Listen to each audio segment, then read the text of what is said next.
Okay, so we have the truth values for the conditional at saka yung related statements na converse, inverse, at saka contrapositive. So recall that the conditional, yung truth values sa conditional, magiging false lang siya kung yung given na P at saka Q true papunta sa F. True papunta sa F, that will become false. And then the other cases will always be true. Again, magiging false lang siya kung true papunta sa F. Dito naman sa converse, iba ito yung format ng converse. Q implies P, pabaliktad. So, ibig sabihin nun, true implies true, that is true. False implies true, that is again true. So, dito lang siya magiging false kasi nga, true papunta sa false. Dito naman sa inverse, not P implies not Q. Ibig sabihin, kukunin mo pa yung negation ng P papunta sa negation ng Q. So, ang negation dito ng P ay false, papunta sa false. False implies false, so that is again true. Tapos dito naman, false implies true, so that will become true. Dito lang siya magiging false ulit, kasi ang negation nito ay true. Ang negation nito naman ay false. So, true implies false, that is false. Tapos, sa contrapositive naman, vice versa. Kukunin mo yung negation nito, papunta rin sa negation nito. Diba? So, ito yung result. TF, tapos true at saka true. So, kung mapapansin nyo, yung conditional at saka contrapositive, parehas yung results dito. Take note, we have same result or same truth values for the conditional at saka contrapositive. O, tingnan nyo yung result, parehas. Dito naman sa converse at saka inverse, parehas din sila. That implies or that concludes that the conditional P implies Q, that is equivalent to the contrapositive not Q implies not P. Diba? Basta ang lagi so truth values sa Iran, they are equivalent. So ito yung notation natin sa equivalent. Since parehas din yung result ni converse at saka inverse, we can also conclude that Q implies P, that is equivalent to the form not P implies not Q. So ganun lang siya. They are equivalent. So conditional and its contrapositive are equivalent. Converse at saka inverse ay equivalent. So let us have this example.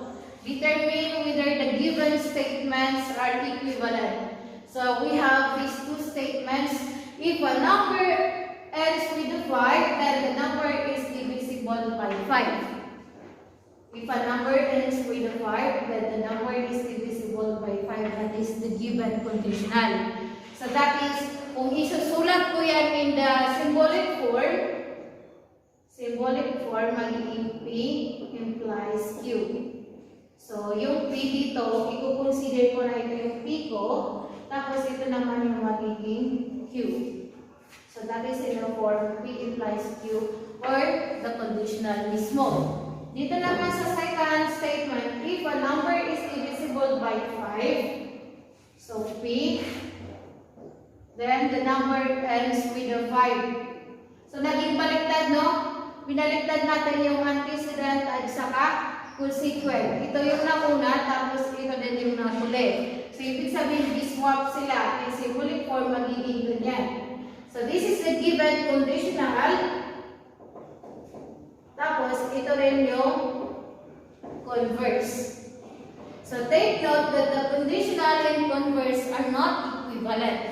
They are not equivalent. Kasi si conditional, naka-equivalent yan na si contrapositive. So, this given example are not equivalent. So, they are not equivalent. So, para ma-determine kung equivalent ba sila o hindi, i-determine mo kung ano ba yung given. Conditional ba siya, converse, inverse, at saka contrapositive. So let us proceed to the next example.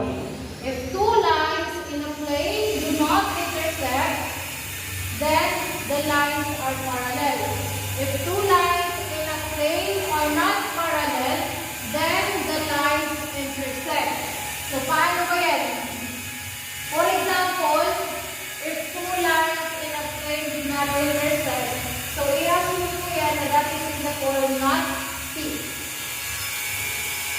Then the lines are parallel. So the lines are parallel. Q. Tapos ito naman, if two lines in a plane are not parallel,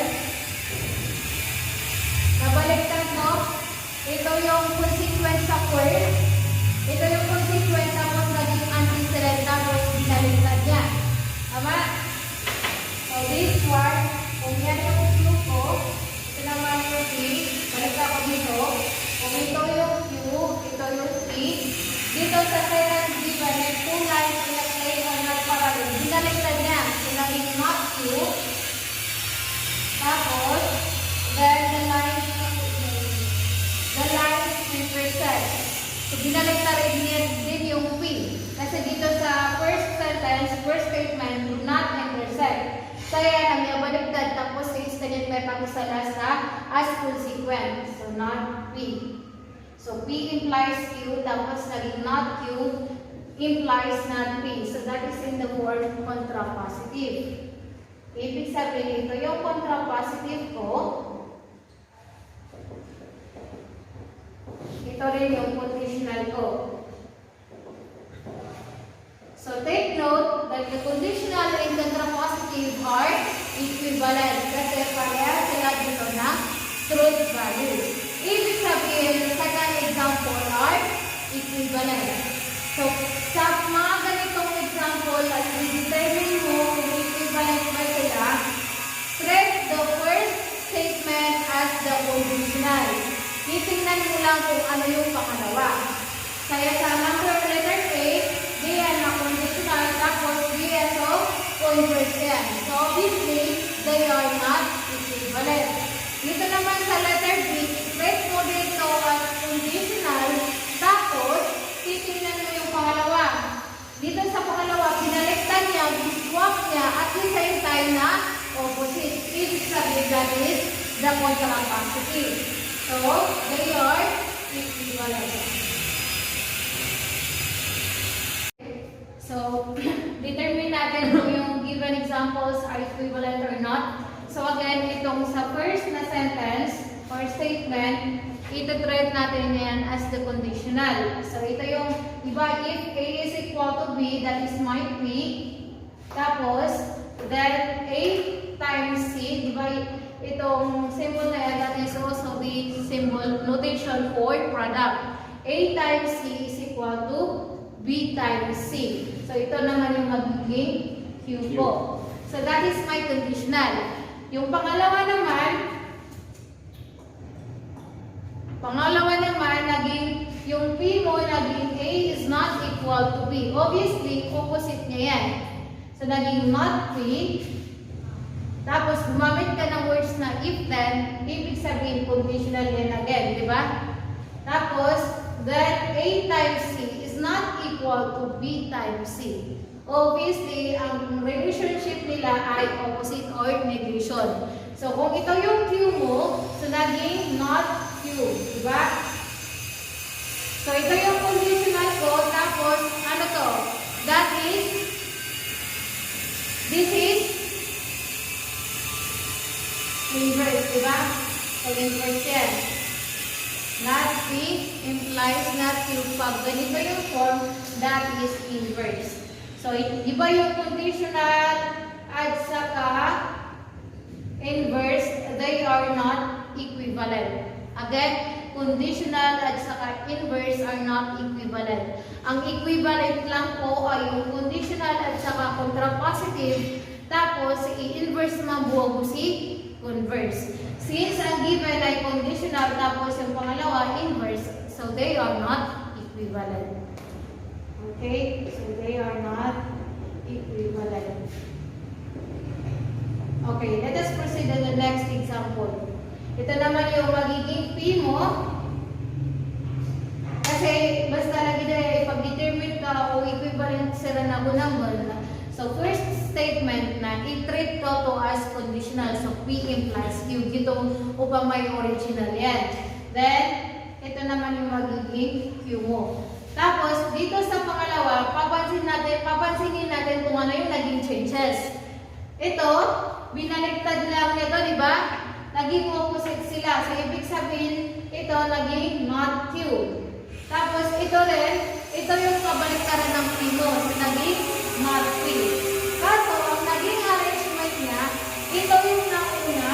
Ang nauna ay si not Q, bago si not P. So, this is the form of contrapositive. Kaya contrapositive, na basta makasmok seran at the same time, naging negation, that is contrapositive. So, ito, conditional. So, ang given ko ay conditional at saka contrapositive, ibig sabihin, they are equivalent. So, i-recall mo lang na ang mga equivalent ay si conditional na equivalent kanya kay contrapositive. Tapos, sinamang si converse na equivalent sila kay inverse. Okay? So, ang form ni conditional, that is in the form P implies Q. Tapos, ay form ni contrapositive na not Q implies not P. Okay? So, i-note nyo lang yan. Yan lang yung kailangan yung tandaan to determine if the given is are equivalent or not. Si Mapusi converse, na kaya form yan, P implies Q na kubaliktad si Rad. Pero nabo negation. Si Mapusi inverse, nang mulaya, not P implies not Q. Yan yung mga formula.